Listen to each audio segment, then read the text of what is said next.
morning. Good morning! Good morning! Humihinga pa lahat. Alam niyo, nakakatuwa kasi hindi pa man tayo dumadako sa mensahe. Parang lahat tayo ay punong-puno na. Amen?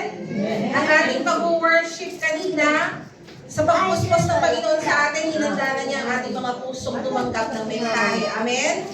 At sa ating communion, pinuspos tayo ng Panginoon because once again, we remember how Jesus has forgiven us our sins. Amen? At sa pagbibigay, we are assured of God's blessing. Amen? Dahil may pangako na when we give, it shall be given unto us. Amen? At kapag tayo ay nag-share, si Lord ang may utang sa atin. Especially kapag nag-share tayo sa mga nangangailangan. Amen po ba? So, pwede na po tayo mag-closing prayer? Hindi pa. Dahil naniniwala po ako na handa na ang lahat, hinanda na ng Panginoon ang ating mga puso at isip upang tanggapin ang mensahe ngayon. Ang lahat ng ginawa natin ay napakahalagang bahagi ng ating gawain, and now we have come to another important part of our service, which is the Word. Ready na po bang lahat? Amen. Amen. Sige. Mag-umpisa po tayo. Lord, thank you. Thank you. Alam ko na nandito ka sa aming kalagitnaan. And just pray, Lord God, na patuloy mo kaming bigyan ng kaunawaan sa mensaheng maririnig namin ngayong araw na ito. All for your glory, Jesus. This we pray in your name. Amen. Isang malakas na palakpak para sa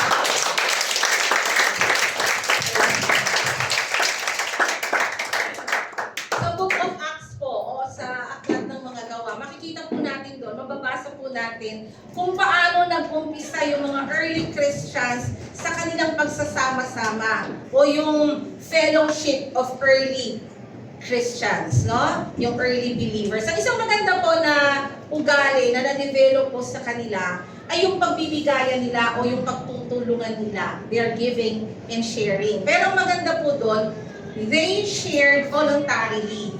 No, hindi po sila pinipilit. Voluntary po ang kanilang pagbabahagi. At hindi po ito nag-i-involve ng mga lahat o yung mga private properties nila. Nagbabahagi lang o pinagsasaluhan lang ng mga mananampalataya yung mga bagay na kakailanganin para sa gawain o yung mga pangangailangan ng mga taong mas less fortunate sa kanila, no, na mayroon. Ang importante pa doon, ang pagbabahagi po o pagbibigay ay hindi membership requirement. Ibig sabihin, hindi sila nire-require na magbigay para maging member na o maging bahagi ng kanilang church, no? The early believers were able to share what they have dahil yun ay sa pagkilos ng banal na spirito sa buhay ng bawat mananampalataya. Sa Acts Chapter 4, makikita po natin doon ang isang karakter na nagngangalang Jose or Joseph. That is his original name, pero isa po siyang Levite na taga Cyprus, pero alam niyo, tinawag siya ng mga apostles na Barnabas, na ibig sabihin po ay anak ng pagpapalakas loob o son of encouragement. Kinuwento po ng Acts 4 na si Barnabas po, ipinagbili niya yung kanyang bukid, at ipinagkatiwala po niya ang pinagbilihan sa mga apostles. So you could imagine paano inadmire ng mga mananampalataya si Barnabas, no? Siyempre may compliment kay Barnabas for his generous giving.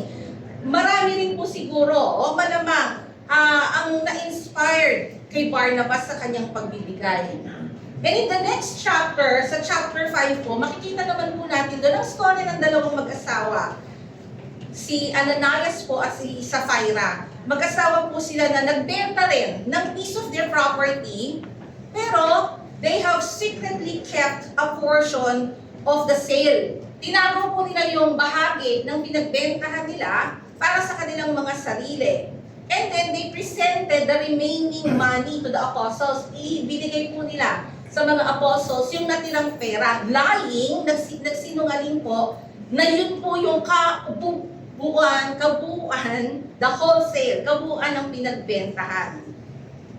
Sa chapter 5 po ng Acts, makikita natin na si Ananias po, dinala po niya yung partial sum ng benta ng kanyang property kay Peter. At At kinumpronta po siya ni Peter, not because portion lang yung binigay niya ng pinagbentahan, but because nagsinungaling po siya sa kung ano talaga yung amount na pinagbentahan.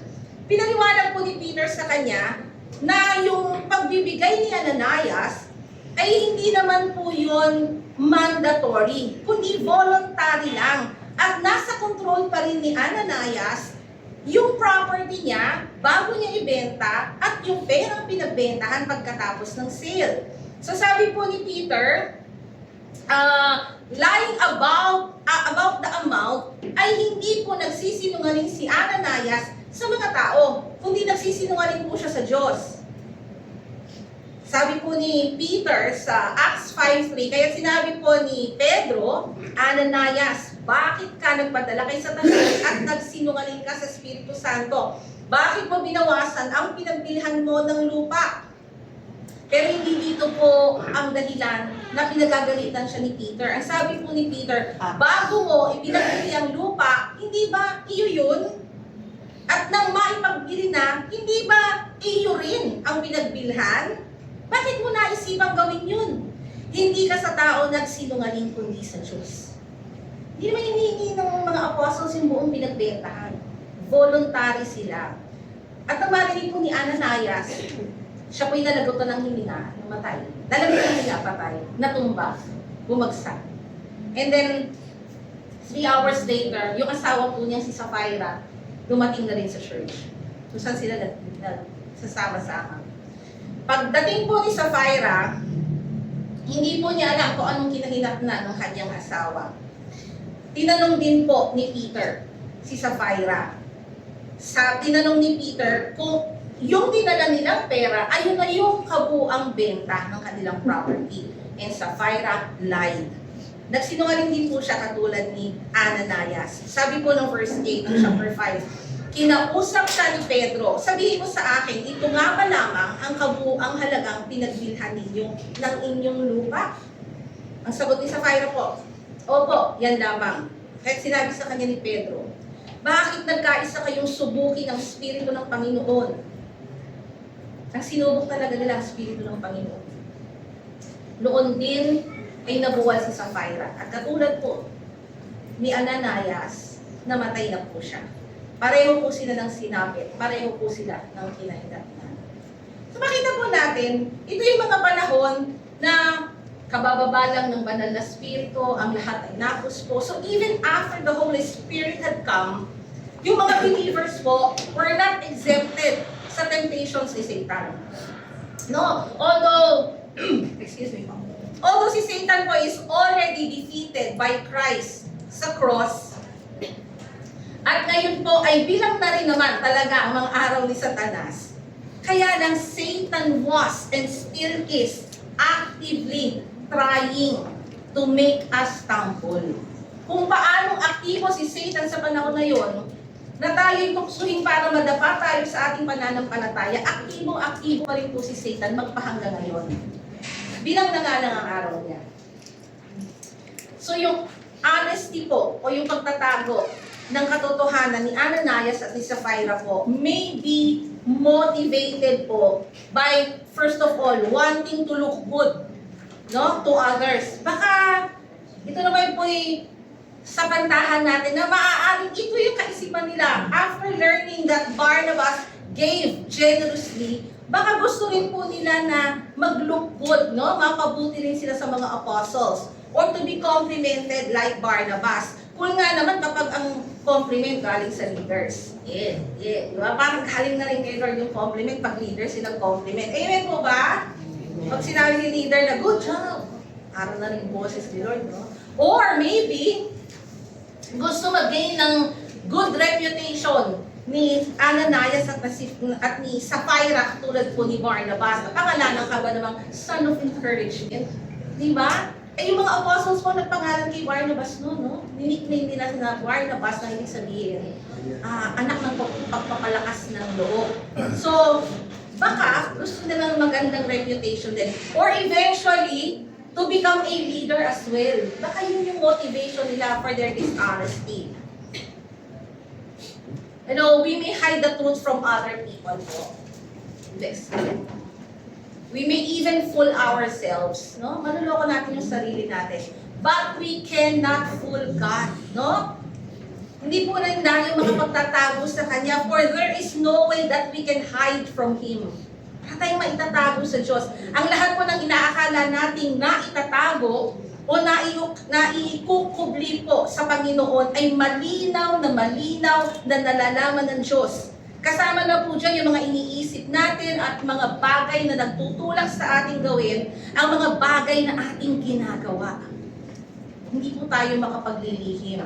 In Hebrews 4:13, and there is no creature hidden from His sight, but all things are naked and open to the eyes of Him to whom we must give account. Sa Tagalog po, walang nilalang na makapagtatago sa harapan ng Diyos na ating pagsusulitan. Sa mga mata niya, ang lahat ng bagay ay hubad at hayag. Amen? Madalas po itinuturo ng Biblia ang kawalang kabuluhan ng pagtatago sa Diyos. Amen? Walang kabuluhan. Meron lang po akong short video na gustong ipanood sa inyo.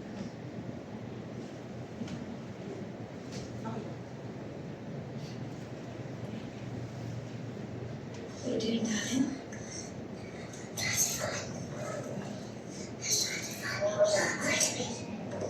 Hide me. You're hiding. Hide me.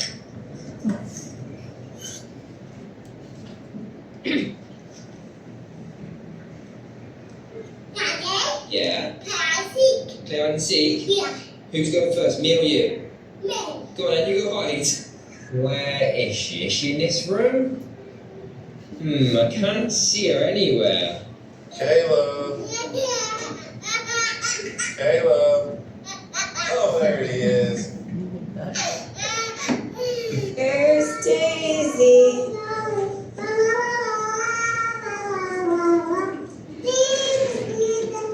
Is this Daisy?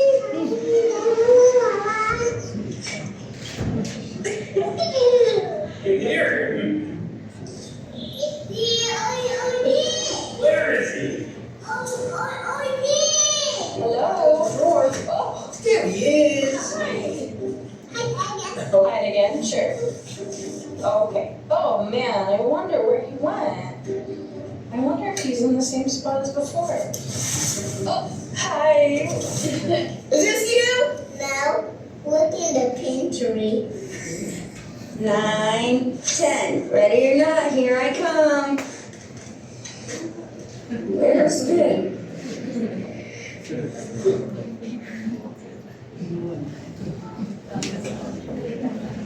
Nakakatawa, no?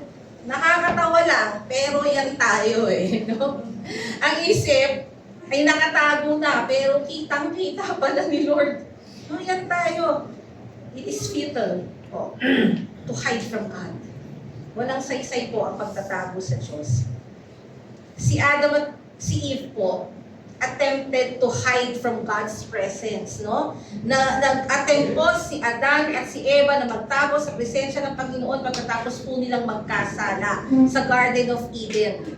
Because of their disobedience, ang kanilang mata ay nabuksan sa evil. No? Their eyes were opened to what is evil. So, ang nangyari, nakaramdam sila ng kahihiyan at ng takot. And so, nagtago sila sa presensya ng Panginoon. Si Cain po, no? He tried to hide his sin from God. No? Dahil po sa envy and jealousy, dahil po sa inggit at selos, nagawa pong patayin ni Cain ang kanyang kapatid na si Abel. Tinanong ni Yahweh si Cain, nasaan ang iyong kapatid na si Abel? Ang sagot niya, hindi ko alam. Bakit? Ako ba ang tagapag-alaga ng aking kapatid? May pride pa kung magsasagot no? Nangatwiran ka ba? Point. Alam ni Cain po ang kasalanan niya pero sinubukan po niyang itago ang katotohanan sa Diyos. Sa Diyos pa, no? Nalubhang napaka-imposible. Si Jonah po, nagtago sa bangka. No? After he disobeyed God's instruction na pumunta sa Nineveh, upang hikayatin po sila na magbalik loob sa Panginoon, magsisi sa kanilang mga kasalanan. Ayaw pong sumunod ni Jonah. So nagtago po siya. Pumunta po siya sa boat, nagtago siya. Si David po ay nalalaman na hindi siya makapagtatago sa Diyos. No? Instead, si David po, namamangha pa nga siya na ang Diyos na sinasamba niya ay omniscient o all-knowing God. Alam po niya at namamangha siya. At hindi po siya takot. David was not afraid that the Lord knows all things, even the hidden things. Hindi po kinatakutan ni David yan. Instead po, yung knowledge po, yung kaalaman po na nalalaman ng Diyos ang lahat ay nagbigay kay David ng kaaliwan, no? Comfort and assurance o katiyakan na ang Diyos ay kasama sa buhay niya sa lahat ng panahon, sa lahat ng sitwasyon at sa lahat ng lugar. No? Namamangha si David at gusto niya yun na may paki ang Diyos sa buhay niya. Tulad natin, may paki ang Diyos sa buhay natin. Gusto niyo ba yun? May paki si Lord sa atin. Amen. Amen, di ba? Sabi po ng awit 139:7-8, saan ako magpupunta upang ako'y makatakas? Sa iyong espiritu ako ba'y makakaiwas? Kung langit ang puntahan ko, tiyak na naroon ka. Sa daigdig ng mga patay, humimlay man ako'y, ikaw din ang kasama. So kung paanong nalalaman po ng Diyos ang ating mga pangangailangan, nalalaman din po niya ang mga tinatago nating kasalanan na ayaw pa po natin isuko sa Kanya. May natago natin sa tao, pero hindi po sa Diyos. No? We are so encouraged with the truth that God knows our every need. Pinalalakas po tayo ng nalalaman natin na alam ng Diyos ang lahat ng ating pangangailangan, kahit yung pinakamaliit na ating pangangailangan. Pero kulang na kulang po tayo sa holy fear o yung banal na takot para tumigil tayo na magkasala. Kulang na kulang po tayo sa banal na takot para hindi na tayo gumawa ng mga bagay against God's will and command. Pero ini-enjoy natin na alam ng Diyos ang kailangan natin. Sabi po ng Kawikaan 15:3, ang paningin ni Yahweh ay nakatuon sa lahat ng lugar, ang masama at mabuti ay pawang minamasdan. No? His eyes are in every place, keeping watch on the evil and the good. Amen? Sabi po, nakatuon sa lahat ng lugar. Keeping watch. Minamasdan. Hindi basta nakatingin sa'yo. Minamasdan. Kapag minamasdan natin ang ating mga anak, ibig sabihin, pinag-aaralan natin yung kilos niya. No? Tinitingnan natin yung kilos ng anak natin. Hindi lang natin siya basta tinignan. Minamasdan natin. So tayo po, instead of confessing our hidden sins to God, imbis po na ikumpisal natin sa Diyos ang mga tinatago nating kasalanan, sinusubukan pa natin i-overlook ang mga ito. Ibig sabihin, sinusubukan po natin hindi natin makita, hindi natin pansinin, no? As if naman, it is nothing. So, parang wala lang. And so, we repeatedly commit these sins, no? Paulit-ulit natin ginagawa itong mga bagay na to, yung mga tinatago nating kasalanan na hindi natin isinusuko sa Diyos, until our hearts are hardened. Titigasin talaga dito yung puso natin eh. No? At kapag matigas na yung puso natin, naano na tayo sa estado na binibigyan na natin ng katuwiran, yung paulit-ulit nating pagsuway. And then we compromise. No? Pag sinabi natin nagko-compromise tayo, pinagbibigyan na natin ang hilig ng laban. Kano yung passion ng flesh, yun na yung ginagawa natin, pinagbibigyan na natin. Alam natin mali, pero nagiging manhid na tayo sa katotohanan, mali ito. Kaya magpapatuloy tayong gawin ito. Minsan confident tayo na okay lang, wala namang nakakaalam. Wala namang taong makakaalam, di ba? Pero nahihiya tayo kasi alam natin mali yun eh. Pero masaya tayo, hindi tayo nabibisto. Amen po ba? So, kung hindi nga naman alam ng ibang tao, wala silang masasabi. Pero kapatid, paano naman si Lord? Alam niya. Paano naman yung sasabihin ni Lord? Di ba? Paano naman yung sasabihin niya? Isipin mo na lahat ng sasabihin ng tao. No? Ganun tayo kapag tinatago yung kasalanan, iniisip ang lahat ng sasabihin ng tao. Pero nakalimutan yung pwedeng sabihin ni Lord sa sikreto natin. O kung may nakakaalam man na kapatiran natin, ito ang gagawin. Hindi nakikibo para ituwid tayo. Kasi matikiso rin tayo Baka matisod tayo. So hindi na lang kikibo. Or B, hindi pa rin kikibo. Hindi ulit kikibo. Kasi matanda na tayo. Matagal na tayo kay Lord. Alam na natin ang tama at mali. Si Lord na lang daw ang bahala sa atin. Pero ang nasa isip, paparusahan yan, Lord. Amen? Buhol-buhol na pagkakamali. No? Dahil sa sikreto mo, pati yung mga kapatiran na nakakaalam, hindi malaman kung iko-correct ka, o itutuwid ka, kasi inaalala ka pa rin. Buhol-buhol na pagkakamali. Some Christians po, who continue sinning and hiding it, no? Even serve God in ministries. Hindi ko po sinasabing sa MLA na. Napakarami po namin magkakapatiran all over the world. But some Christians na nagpapatuloy po na magkasala at itinatago sa Diyos ang pagkakasala ay nasa ministry, professing Jesus with their mouth, but denying Him with their works.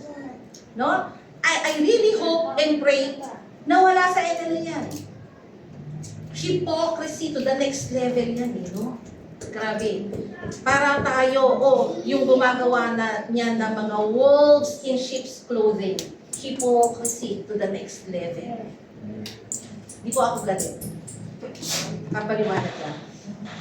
I really hope and pray na walang ganito o magiging ganito sa MLA. At kung meron man, you are hearing this message para magkaroon ng pagbabago. So when we choose to go on sinning and hiding it from God, as if we can, no? Hindi naman talaga. We are giving Satan the right to rob us of peace and joy. Kapag patuloy tayo nagtatago ng ating mga kasalanan at hindi natin isinusugo sa Diyos, binibigyan natin ng karapatan si Satanas na nakawin ng ating kagalakan, ng ating kapayapaan. Moreover, we are hurting God. Nung sinasaktan natin ang damdamin ng Panginoon. Amen? Kapatid, naririnig mo ang mensahe today, not to condemn you, but to remind us that God is still good. Kung naandito ka sa ganitong kalalagayan, I am telling you, mabuti pa rin ang Diyos. Because He knows that His goodness will bring us to repentance. Hindi siya natitigil sa pagiging mabuti dahil alam niya yung kabutihan niya ay magdadala sa atin na magsisi tayo sa ating mga kasalanan. And when we say repentance, hindi mo na siya babalikan. Hindi mo na siya uulit-ulitin. Pinagsisihan mo na, you will move forward. Amen? The message is not condemning you, but is reminding you that God is good. You still have a chance. Si Adam at si Eve po, si Adan at si Eva, pagkatapos po nilang magkasala sa Panginoon, nagtago sila, no? They realized that they were naked. They felt shame, they felt fear, and they hid themselves. At dumating ang presensya ng Panginoon, ang sabi ng Panginoon, where are you? Where are you? Hindi dahil sa hindi alam ni Lord kung nasaan sina Adan at Eva. Siyempre alam ni Lord. Amen? All knowing eh. Ang tanong ng Panginoon ay para ilabas si Adan sa pagtatago. Para ilabas sila sa kanilang pagtatago. Pwede namang lumapit ang Panginoon na galit. Di ba sabi ko sa inyo, huwag ninyong kakainin. Pwede namang lumapit ang Lord na pinagagalitan niya si Eva at si Adan, no, sa kasalanang nagawa nila. Pero hindi po naging marahas ang Panginoon sa kanyang salita o paghahatol kay Eva at Adan. Yung ginawa po ng Panginoon, sa halip na nilapitan po sila ng may galit at paghuhusga, ang tanong po na nasaan ka ay ipinakikita po noon ang kanyang biyaya. God is gentle, napakahinahon po niya, He's compassionate, napakamaawain at ang nais po niya ay pagkakasundo. Gusto niya reconciliation with His creation. Binibigyan po niya ng pagkakataong lumabas sa pinagtatauhan si Eva at si Adan. Maybe God is asking you today the same question. Where are you? Asan ka? Asan ka na nga ba sa paglakad mo? Baka hanggang ngayon ay hindi mo pa pinipiling ituwid yung mga hakbang mo. No? Baka hanggang ngayon, inaakala mong makapagtatago ka pa rin sa Diyos. God wants you to come out from hiding and put to light po the things in your life that are still in darkness. No, may mga bagay ba sa buhay mo ngayon na nasa kadiliman pa? Ang sabi ni Lord, nasaan ka? Gusto niya lumabas ka na dyan. Hayaan mo nang lumabas ang lahat ng iyong tinatago sa liwanag upang mabigyan ka niya ng pagkakataong magbago. Amen? Binibigyan ka ng pagkakataon ng Panginoon na ituwid kung ano man yung pagkakamali mo sa buhay mo ngayon. No? Kailangan lang na maging intentional ka sa pagbabago. Sadyain mo ang pagbabago. Sadyain mong magbago dahil tinutulungan ka ng banal na spirito. Hindi pwedeng hindi ko kaya eh. O, ganito na talaga ako eh. Or, karakter ko na to, personality ko na to. Binibigyan ka ng Diyos na baguhin, sadyain mong magbago dahil hindi ka nag-iisa. Not by might nor by power, but by the Spirit of God. Amen? Kaya mo. Ang isa pang napakasarap laging alalahanin is that our God is slow to anger, but quick to forgive. No? Mabagal ang Diyos magalit, pero napakabilis magpatawad. Kaya hindi ka maiilang na lumapit sa Kanya. Amen po ba? How about Jonah po? Alam nyo, ang tanong naman ng Panginoon kay Jonah, pagkatapos tumanggi ni Jonah na magmisyon sa Nineveh, is it right for you to be angry? Galit po si Jonah. Bakit po galit si Jonah? Kasi gusto niya parusahan ng Diyos ang Nineveh. Talaga po kasi napakasama ng bayang yun. Kaya iniisip ni Jonah, bakit bibigyan mo pa ng pagkakataong magsisi? Bakit mo pa patatawarin? Parusahan yan! Yun ang gusto ni Jonah no? Ayaw niyang sumunod kasi galit siya sa Nineveh. Kaya sabi ng Panginoon sa kanya, ang tanong, is it right for you to be angry? No? Tama ba? Nagalit ka? Sabi ng Panginoon. Ang tanong ni Lord, ay para naman po kawin po yung puso ni Jonah na suriin yung kanyang sarili. No? Tinatanong, hindi dahil hindi alam ni Lord kung maggalit si Jonah. Gusto niya po masuriin ni Jonah yung sarili niya. Maybe God is asking you the same question ngayon, no? Is it right for you to be angry? Tama bang galit ka? Tama bang galit ka dahil may mga pagsubok ka ngayon?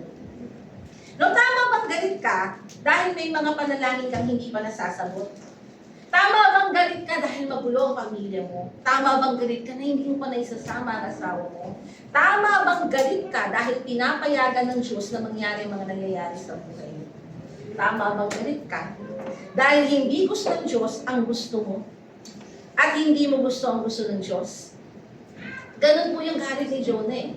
No? Naunahan na niyang husgahan yung bayang pupuntahan niya. No? Dahil ang gusto ng Diyos ay hindi gusto ni Jonah. Diba? Amen po ba? So, ang gusto ni Jonah parusahan. So, he disobeyed God, fled and hid himself. Ayaw niya yung gusto ng Diyos. Ang tanong, nakapagtago nga ba si Jonah? Hindi naman, di ba? Same way with us. Hindi tayo makapagtatago. Maybe today you are hiding your rebellion to God, no? Maybe kasi kapag tayo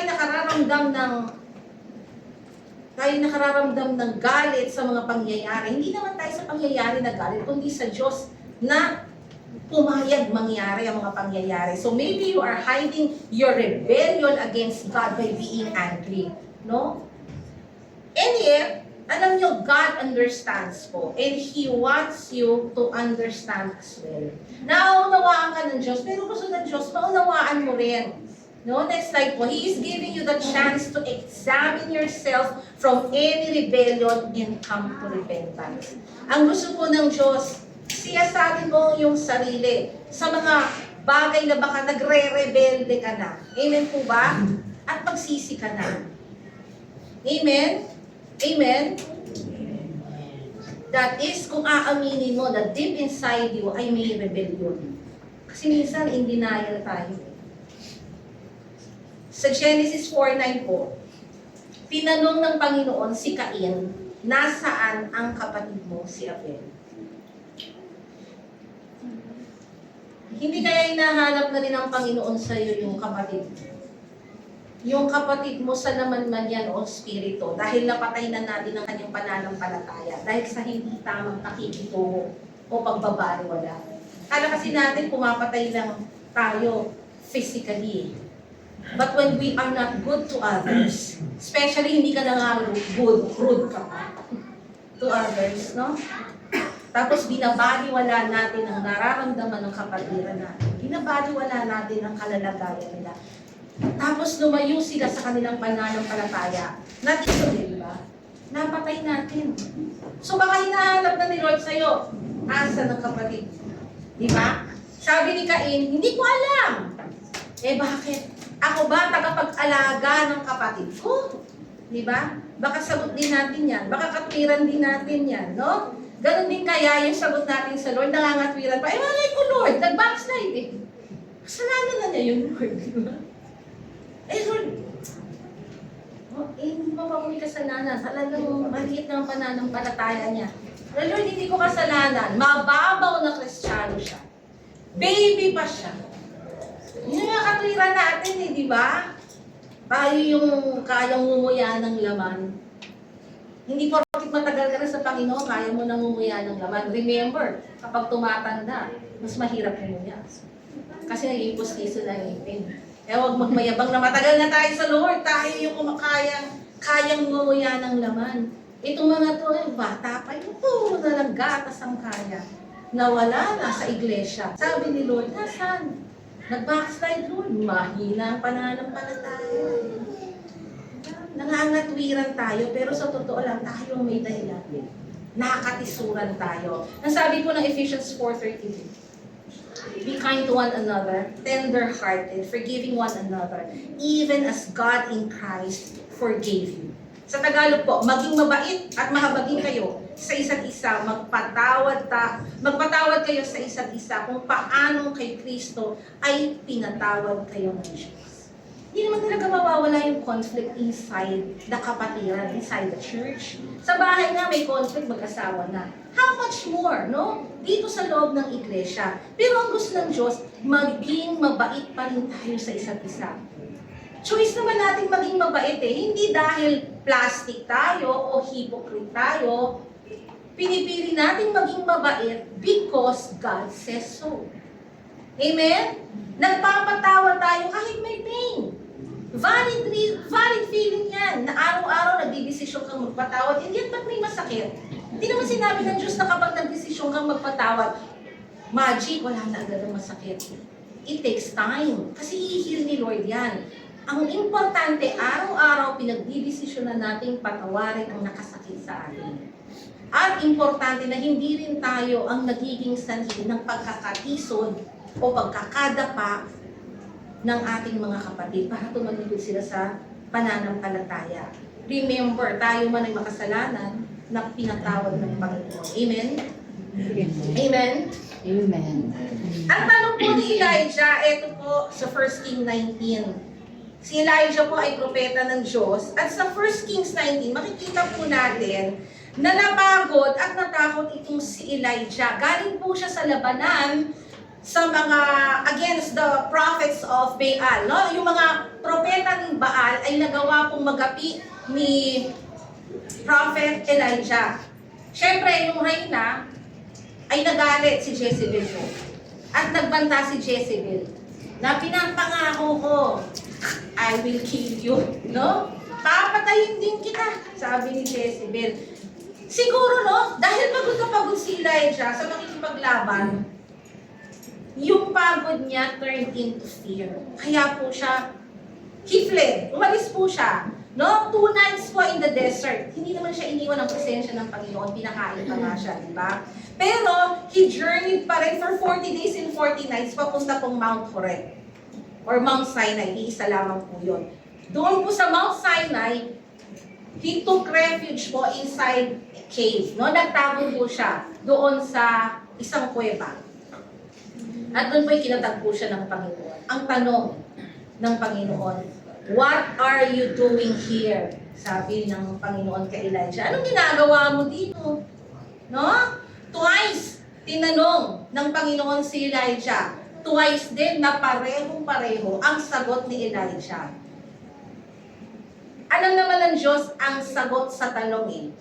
Pero, mas maganda kung magbubukas ng saloobin si Elijah sa Panginoon. Amen? Kaya yung tanong ng Panginoon na bakit ka narito? O ang sabi niya na ano ang ginagawa mo dito? Gusto ng Panginoon na malayang sabihin ni Elijah yung niloloob niya, yung pinagdadaanan niya. No? Ang sagot po ni Elijah, twice din. So verses 10 to 14, 10 and 14 ng 1 Kings 19. Ito po ang sabi niya. Yahweh, wala ako niyan. Yahweh, Diyos na makapangyarihan sa lahat. Ikaw lamang po pinaglingkuran ko sa tanang buhay ko. Sabi ni Elijah. Siguro may hugot pa yun, ano? Subalit sinira po ng bayang Israel ang kanilang kasunduan sa iyo. Winasak nila ang inyong mga altar at pinatay ang inyong mga propeta. Ako na lamang ang natitira. Yun po yung binuhos na saloobin ni Elijah, no? Imagine nyo, tired, afraid, tinanong ng Diyos, what are you doing here? Lord, sa kanang buhay ko, ikaw lang pinaglingkuran ko eh. Diba? At sabi niya, ngayon pinaghahanap na nila ako. Papatayin nila ako. Nagbanta si Jezebel eh. No? Pero yung tanong ng Panginoon na ito ay para ituro kay Elijah na siya po ay lumalayo sa layunin ng Diyos sa buhay niya. Tinatanong ng Diyos, anong ginagawa mo dito? Gusto ng Panginoon na makita ni Elijah na Elijah, nalalayo ka, lumalayas ka sa kalooban ko, sa buhay mo, sa layunin ko, sa buhay mo. No? May himig panunumbat si Elijah eh, no? Tapat nga naman siyang lingkod ng Panginoon, pero ngayon, last prophet standing na lang siya ng mga oras na yun. Sabi niya, patay na yung mga propeta. Ako na lang natitira at ipapatayin pa ako. Last man standing. Tired and afraid. Tapos tatanungin mo, oh Lord, what am I doing here? Ano sabi niya? Ikaw lang, Panginoon, ang pinaglingkuran ko sa tanang buhay ko. Amen? Ang mga lingkod po ng Diyos, no, tulad sa kasalukuyan, hindi naman talaga exempted sa pagdurusa, sa paghihirap, sa pagpapasakit, pananakit, pananakot, lalo na po sa pag-uusig. No? At pag nararanasan po natin yan, may chance talagang magreklamo tayo sa Lord. Lord, naglilingkod naman ako sa iyo ah. Diba? Lord, bakit tinaranas ko to? Nagtatights naman ako. Sobra pa nga. Tumutulong naman ako. Nagpapaawit naman ako. Diba? Tumutugtog ako. Diba? Ang sipag ko nga maglinis ng church. Lagi ako nagdadala ng tanghalian. Hindi ako nagko-collecta ng contribution, Lord. Sa pocket ko yun, di ba? Lingkod ako, Lord, sa children. Nagtuturo ako. Pero ba't ko dinaranas to, no? Sa tanang buhay ko, Lord, ikaw lang ang pinaglingkuran ko. Bakit? Alam nyo, next slide po. God understands. But He also wants you to understand and accept His will and purpose in your life. Naunawaan ka naman ng Diyos eh. Kahit nagre-reklamo ka, kahit nagre-reklamo tayo, nauunawaan tayo ng Diyos. Pero gusto niya, maunawaan din natin kung ano yung layunin niya at kalooban niya sa buhay natin. At tanggapin natin ito. Hindi lang natin basta naunawaan, kundi tanggapin natin ito. So when God heard Elijah's answer, alam niyo nung marinig po ng Panginoon ang sagot ni Elijah, wala naman pong sagot ang Lord, ay, kawawa ka naman. Okay, hindi na. O, tana. Walang ganun. Alam niyo, ginawa ng Panginoon? Pinadala agad si Elijah sa susunod niyang misyon. Lalo ka ba, Lord? Kung may pa ako, may mission agad ako, di ba? Hindi po sinagot ng Panginoon exactly ang dilema ni Elijah, but instead, binigyan agad-agad, now na, ng bagong assignment si Elijah. O pumunta ka dun. Ahiran mo ng langis si David. Magbabasa po natin yan. Naman, kaya ba natin yun? Kasi si Elijah tumalima agad. Parang siguro sabi ni Elijah, wala akong laban sa iyo, Lord. Okay, I will go. Send me. Diba? And so his work for the Lord continued, no? Ganun lang. No? Humugot lang si Elijah, pinadala siya sa panibagong misyon at nagpatuloy na yung kanyang trabaho para sa Panginoon, no? Because surely Elijah understood God's purpose in winning his life. Hindi na siya nagtanong ulit. Maybe you are where you are not supposed to be. Siguro ngayon, no, naandun ka sa lugar na dapat wala ka rin. Kaya nagtatanong si Lord, ano ginagawa mo dyan? Di ba? Maybe, you are in a place, kung nasa lugar ka, kung saan malayo ka sa layunin ng Diyos o sa kalooban niya, no? Maaaring nasa lugar ka na nakakaramdam ka ng discouragement and fear, no? At ngayon, tinatanong ka ng Diyos, what are you doing there? Ano ginagawa mo dyan? O kung kasama mo ang Diyos, what are you doing here? Kung saan ka naroon ngayon? Kapag nagtatanong ang Panginoon, it's not because He doesn't know the answer. No? Pag tinanong tayo ng Panginoon, kahit itong mga tinanong ng Panginoon, ng mga karakter sa Biblia, hindi dahil hindi alam ng Diyos, ang sagot, no? Nagtatanong siya because He wants us to know. Tayo ang gusto niya na makaalam. Alam na ni Lord. Gusto lang niya tayo ang makaalam. Like Elijah, we cannot hide forever, no? From God's calling and purpose. Baka tinatawag ka ng Diyos sa isang paraan na mapaglingkuran siya, pero tumatanggi ka. Ay, hindi ako para dyan. Hindi ko kaya, Lord. Para bagang lakas mo ang kikilo sa paglilingkod mo. What are you doing there? Sabi ng Panginoon. Kapatid, pwede mong ibuhos yung saloobin mo sa Panginoon ngayon. May dinaramdam ka ba? May panghihina ka ba? Hindi ka ba confident sa calling mo? Ibuhos mo. Unburden your hearts to God, katulad ni Elijah. Freely tell God what you feel, no? Freely say to God what bothers you. Malaya mong sabihin sa Panginoon, ano ba ang nakakagulo sa'yo, nagugulumihanan ka, ibuhos mo yan sa Panginoon, no? Alam ng Panginoon, no? Alam ng Panginoon kung ano yan, pero gusto niya, sabihin mo. Magbalitaktakan kayo ng Panginoon. He is open to conversation. He is open to communicate with you, no? He wants you to know where you are supposed to be. Gusto ng Diyos na malaman mo saan ka dapat ngayon. Baka kasi mali yung kinalulugaran mo eh. Gusto ng Diyos ilagay ka kung saan ka dapat, no? I want to close with this verse po. In Proverbs 28:3. Ang nagkukubli ng kanyang sala ay hindi mapapabuti, ngunit kahahabagan ng Diyos ang nagbabalik loob at nagsisis. Amen? So let us stop hiding from God. Let us stop hiding our sins to God. No? Ilabas na natin sa Panginoon yan. Ikumpisal natin, hihingi natin ng kapatawaran. Dahil kahahabagan tayo ng Diyos. Magpapatawad siya kapag nagbalik loob tayo sa Kanya ng may pagsisisi. At matataguan po natin yung layunin ng Diyos sa buhay natin. Amen? Amen. Walang saysay po ang magtago sa Diyos dahil hindi naman talaga tayo makapagtatago. It is futile to hide from God. Amen? Amen. Tumayo po tayong lahat at pag-alayan natin ng Diyos na ng panalangin. Amen. If this message touched your heart, I want you to pray personally to God right now from where you are standing. No? Please close your eyes.